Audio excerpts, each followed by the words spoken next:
understand the rapidly developing threats, governments, especially democracies, will be increasingly unable to combat them. This book explores how individuals and groups who engage in political violence have repeatedly made use of emerging technologies to wreak havoc, and how they're likely to do so in the future.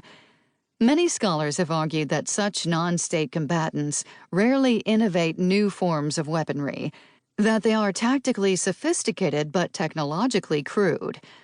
Regarding the danger of more sophisticated weaponry getting into their hands, especially so-called weapons of mass destruction, the focus has been mainly on groups acquiring weapons from states rather than learning to produce their own. That is too limited a purview, conditioned by the experience of the last 50 years.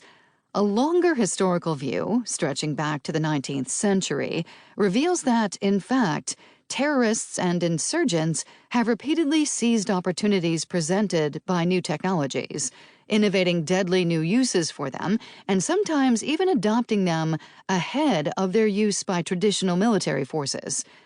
When clusters of new technologies become widely accessible to the public, their innovations are particularly lethal and fast-spreading. We are in such an era now.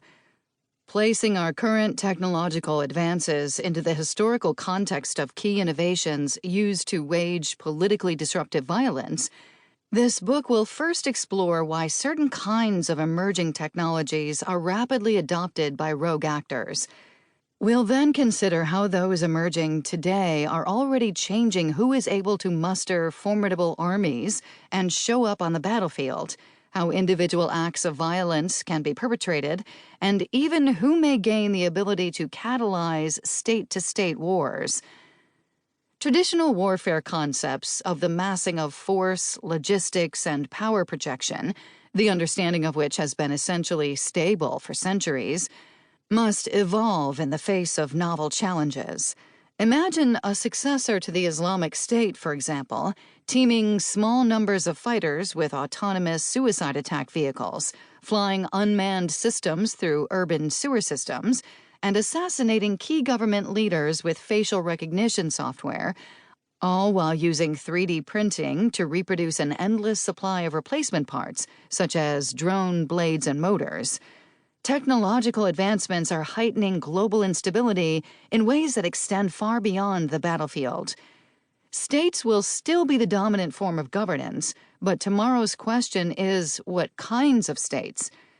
New technologies enable increasingly powerful non-state actors to affect the answer.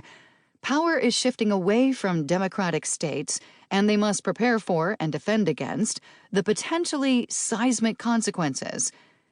The United States is especially vulnerable to being caught on the back foot by this surge of technology and weapons diffusion. The country leads the world in the development of high-tech weaponry, and its defense strategy is predicated on this technological superiority. Yet the effectiveness of that formidable arsenal in the face of emerging threats must be thoroughly re-examined. The failure to win decisive victories in the wars in Afghanistan and Iraq has demonstrated this. Meanwhile, a recent re-emergence of major power competition, particularly between the United States and China, is likely to keep the focus of military planners on large-scale, high-end weapons systems, rather than building capabilities and strategy to defend against more pervasive and less obvious emerging threats. The U.S. defense community is predominantly focused on competing technologically with state rivals at the high end, while slighting centuries of experience in how violent individuals and groups improvise, sometimes unleashing unexpected waves of political disruption that topple regimes and trigger interstate war. Many of the most revolutionary changes in warfare, the most surprising victories and losses, have occurred as a result not of new technologies on the battlefield, but of broader changes in society affecting who used weaponry, where, when, why, and how. With the maturing of the digital revolution and the beginning of the robotics revolution, we are seeing the combination of rapid technological innovation and that kind of widespread societal change, especially in how people shape, spread, and evaluate information.